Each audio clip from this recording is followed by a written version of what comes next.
got what they need. I'm going to turn it over to Coach for an opening statement, and then we'll get your questions. When I was the basketball coach at Stephen F. Austin, I'm going to blame Derek Burson for me having to see you guys again. I mean, this is a brutal schedule. I see you guys more than I see my wife, way more than I see my daughters. Knowing that literally some of you guys aren't that good looking. No offense. What was it? 8 hours ago? But hell, here we go.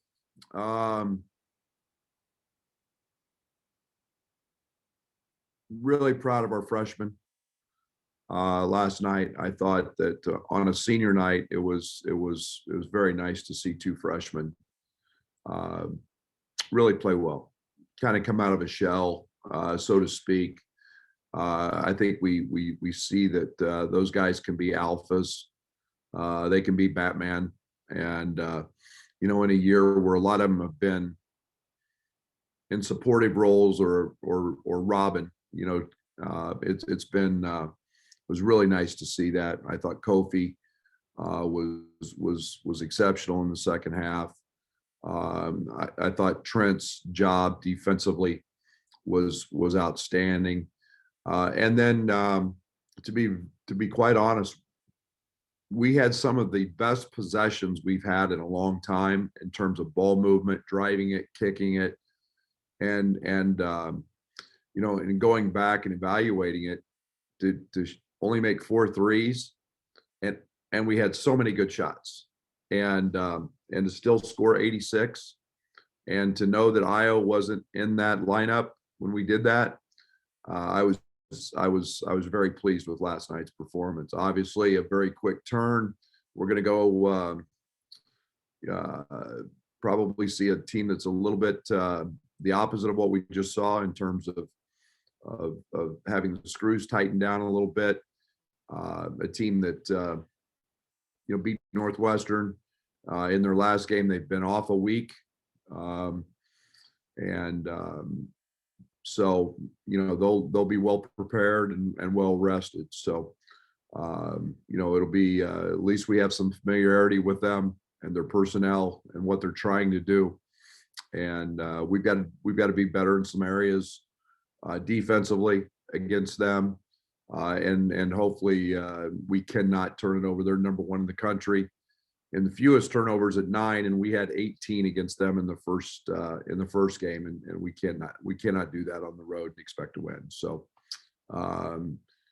before I get asked, Io's situation is no different than it was last night. So there's no need to continue to beat that up, but we'll always do what's in the best interest of that young man and his career and our team. And again, we've got another great challenge, and we'll have to step up to that at 1:00 tomorrow afternoon. Brad, I think we're all pretty surprised to see you as well. Sincerely, would we be here if you were not a top 5 team? Would we have this interaction this morning, do you think? I don't know why we wouldn't. Rob, I think there's certain ways to handle things, and we're a member of the Big Ten Conference. It's the best conference in basketball. It's a one-off year.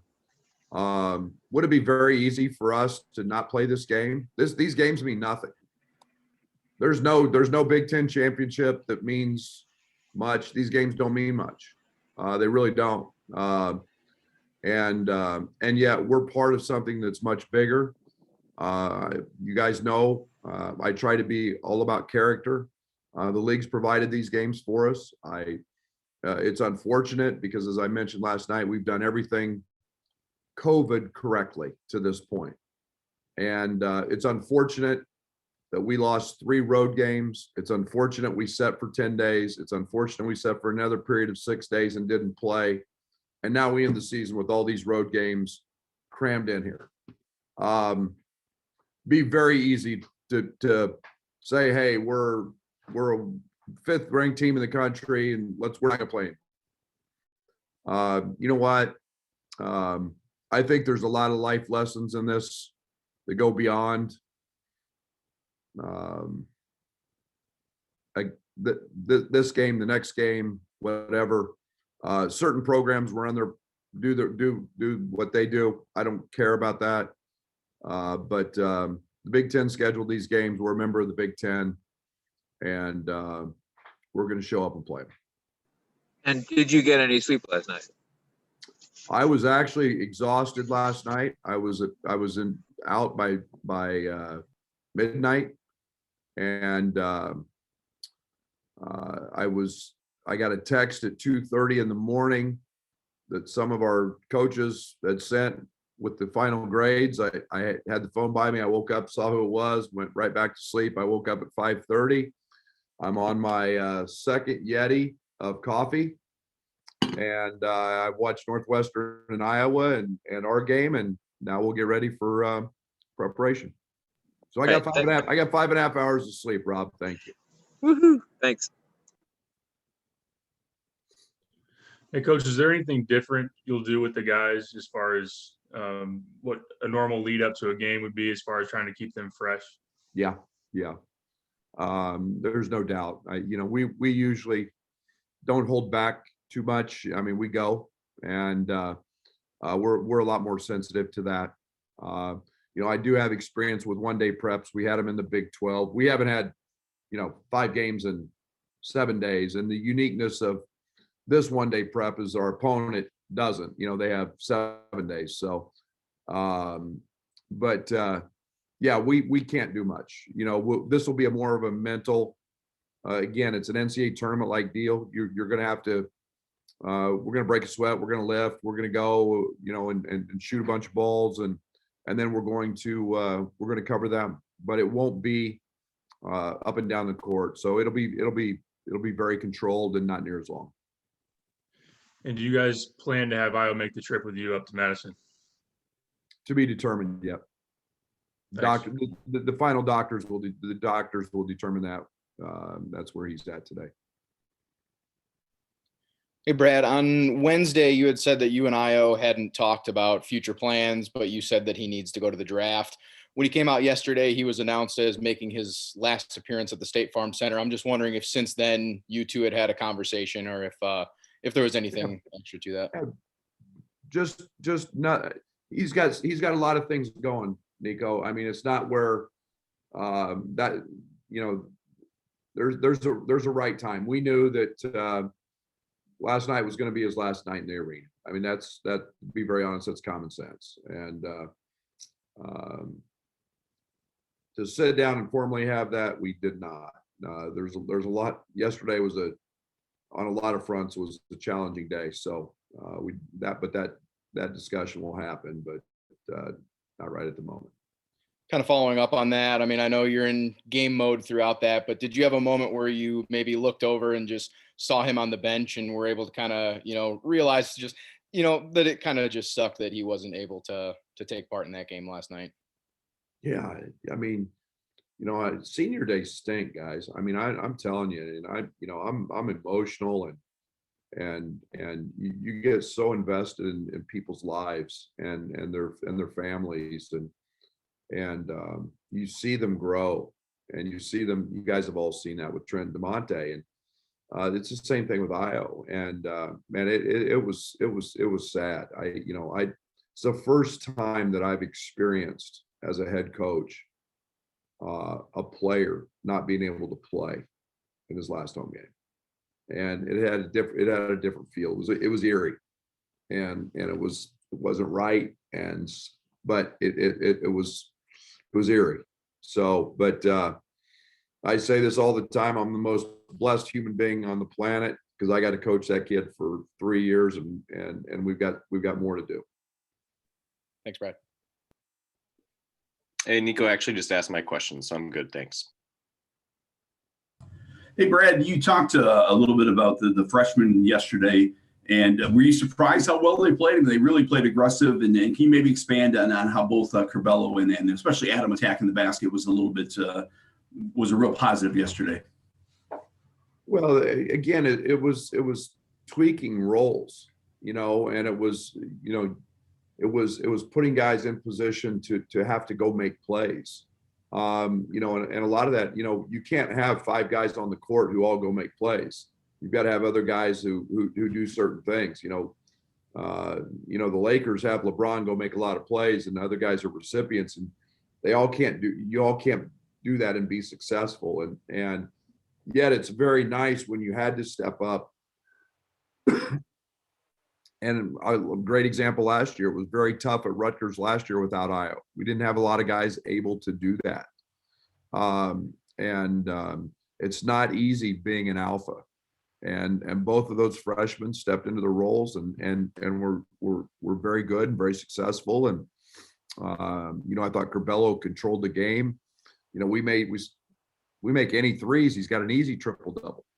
And and then Adam to get going offensively, we know he's an offensive talent, and he can show that there's a lot more than just a catch and shoot guy.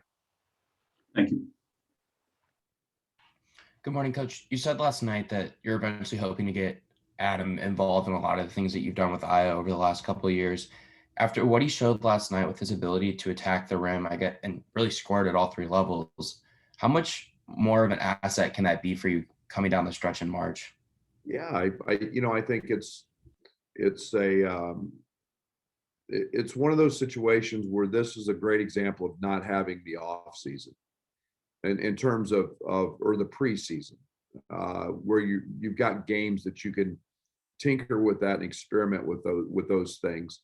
When you get into conference play and it's the nuts and bolts, and you're doing what you do, and you're putting your best guys in your best spots, and the guys that have been there and done that, and it's been Io, it's been Kofi, it's been Trent, and you let those freshmen mature and grow along the way, and yet we see it in practice. So I'm excited. I think it can be a big help. I think it gives us gave him a lot of confidence. It gives me a lot of confidence that we can. We've got a lot of different things we can go to and feel comfortable about. You mentioned your confidence in him and the things that you can go and do with him. How much more do you think having this ability to kind of sit back and mature and watch an Io, watch a Trent during his freshman year could help him into the future in his sophomore, junior, potentially, I guess, even senior year if he's here that long? Yeah, it's huge. There's no, it's the saying you guys have heard me say a million times, best thing about freshmen is they become sophomores. And now they know a system, and they know the expectations, and the hardest thing to do in coming from high school to college is not play offense. The hardest thing to do is play defense and learn the importance of that and learn how to do it. And then when you do that defensively, that helps your offense, and because it frees your mind up so much. And we can all you guys could all draw up a set, and we could go out and run it and execute it and score, and you guys would think you're a great coach. That doesn't have anything to do with offensive basketball. It's what you do on the defensive side and the transition and the freedom mentally to be able to play offense. And so, man, he's going to have a great career. Thank you, Coach. Hey, Brad, last night and then again today, you talked about maybe some sleepless nights. And I'm just curious for you, I think there's probably always a level of mental fatigue or exhaust at this point of the season, but with everything, the schedule and the situation with Io, and I know you've been vocal about Kofi, and then you put COVID on top of that. What is this like for you right now? I mean, it's one of those that I tell our guys, sometimes it's not always fair, sometimes it's not always easy. But the one thing that's constant is we're playing basketball. We're doing the one thing we love, and we have to be as prepared and as dialed in every single night. We're blessed; we get to put the jersey on, and we cannot make an excuse. That's sure. I think everybody gets tired. I think everybody gets worn down. I think it's a natural phenomenon. It happens. But this year is added. We're going to grow from it. We're going to be better from it. 5 of 6 on the road stinks. It's insane in any normal year. But you know what? We've played better on the road. We've played better basketball on the road than we've played at home. So bring it on. Do you find yourself, I mean, have you been in a situation where you have to maybe remind yourself that like you are kind of the head guy, you are the head guy of this team, and that your attitude and approach trickles, I mean, you know, kind of maybe falls to your guys to keep that level head? Has that been something you've experienced? Yeah, I appreciate you letting me know that. Well, Maybe I'm tired. I forget things. I don't know. I don't know. No, absolutely. That's part of leadership. That's part of having the title is, you know, you juggle a lot of hats, and yet, you know, I understand everything that I do. There's a reaction to. There was no doubt, you know, I had a plan with the officials early last night. I mean, there's going to be a trickle down, so to speak, and it always starts at the top, and it starts with me. Now that you inform me I'm the head coach, so I'm conscious of that. thanks, Brad. I thought I'd break a little news to you this morning. I appreciate it. I mean, Rob's concerned about my health, and I got Joey informing me I'm now the head coach at Illinois. It's been a great morning. Well, I'm not sure how I'm going to follow that up, but I guess, you know, with Io's status undetermined, I suppose, just do you kind of maybe feel like the team can avoid maybe that start last night where that's just a little maybe hit and miss because they know those roles if he's not out there or out there in a limited amount?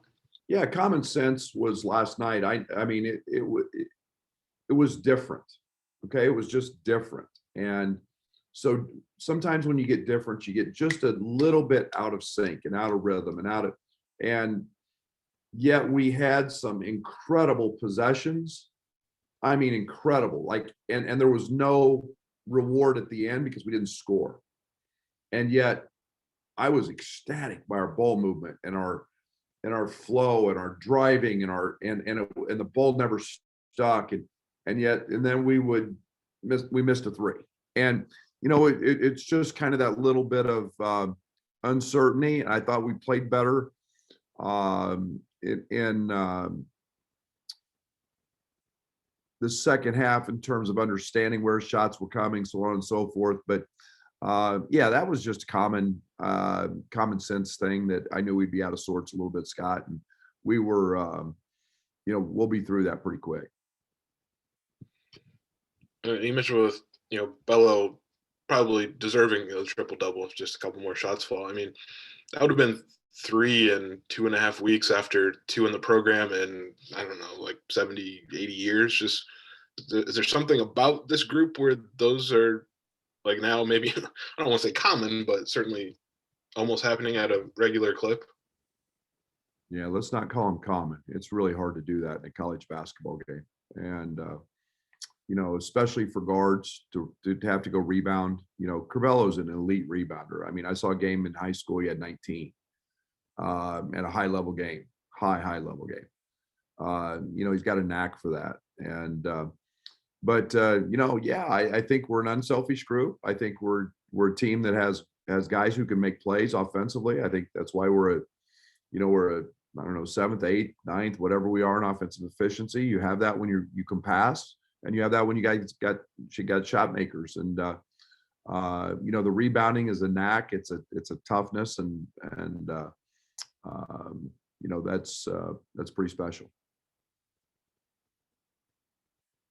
Hey, Brad, I can read between the lines that you're frustrated with the Big Ten with certain things. So I'll just ask you point blank, like, what is your biggest frustration there? I mean, it is what it is. I think, you know, and that's a bad line. I can't believe I just used that.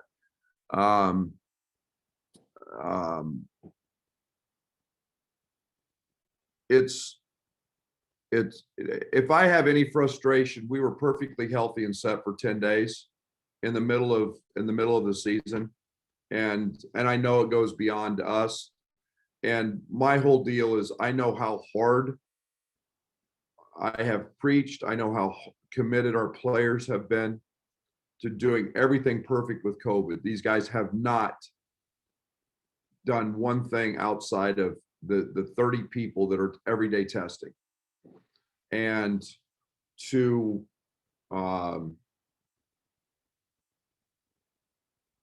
we're going to do what the league tells us because we think that's right, and the Big Ten is the league that we're all playing in. And it's unfortunate that the 3 games we got canceled were all road games, and it's not our fault. But I'm going to be bigger than that. I want my players to learn a life lesson, not just a single game moment.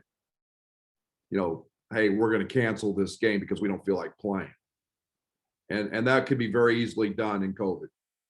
Okay, because the Big Ten championship means nothing. They're going to go to some numeric formula, and all we're trying to do is get to the end and get to the NCAA tournament. Because I think the final chapter of a COVID season is having the NCAA tournament, and I want to be there in the best way we can, and the healthiest we can, and you know, so but it is, you know, stuff looks really good, Jeremy, on paper until you have to live it sometimes. And you know, it's we can talk about all the mental issues that we've been through this year and the mental challenges.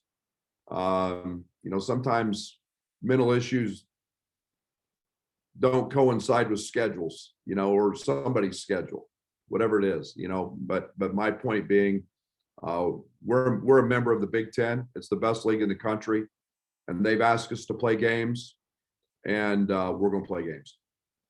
Thanks, Brad. Hey, Brad, not glossing over this special season or this special group, but did last night give you a glimpse of what you have in the future with Bello and with Adam? Because it obviously looks pretty bright even without, you know, Io on the floor. Good observation. It's exciting. I think that, you know, when you've got a really good coaching staff, you know, you guys that have all been here forever. Lauren's been here for 100 years. Man, our guys have done a good job of recruiting and putting good players that fit into what we do. And it's changed a lot in 4 years. And so I'm always excited, and I always love to see young guys grow. And this group has done that. Thanks, Brad. Hey, Brad, kind of combining Scott and Mark's question, but do you think next year with, you know, maybe more touches and more minutes that Andre could be like a nightly triple-double threat? Come on now. There's been 2 in how many years?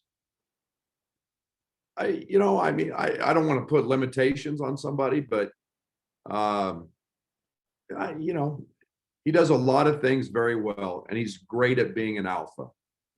And he loves those moments. And you know, so I'm not going to put a limit on him, but you know, I'm also, come on, those are, you know, there was 2, and I don't know, Lauren, how many have you seen? You've seen now 4, 2, 4, whatever. Okay.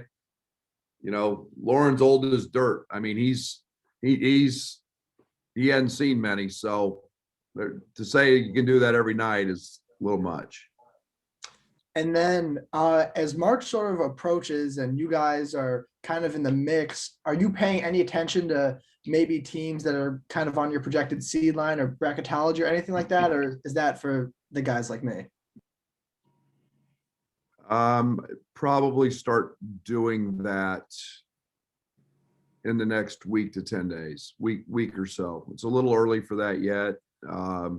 But you know, the way it's worked in the past, our guys through analytics, and we got a bunch of them that are really good at, we'll start looking at all those numbers. They'll start pulling folders. When that time comes, I'll get a folder within 30 seconds, knowing who we're playing, because they'll have it figured out. Thanks, Brad. All right, we've got to wrap up. Thank you for joining us, and we'll Quick, have quick note, Derek, quick note. I'm old as dirt. Jim Turpin joined me today at 89, and anybody that might know him, including Brad, you might want to send him a message. He'll be 89 today. Jim Happy Turpin. birthday, Jim. He was Hey. play-by-play for over 30 years. For the Absolutely. Make sure you give him our best well wishes. And no offense, Lauren, I respect you, but you are old as dirt. You look great though. All righty. Thank you. Thanks, Brad. Thank you. Thank you, Coach.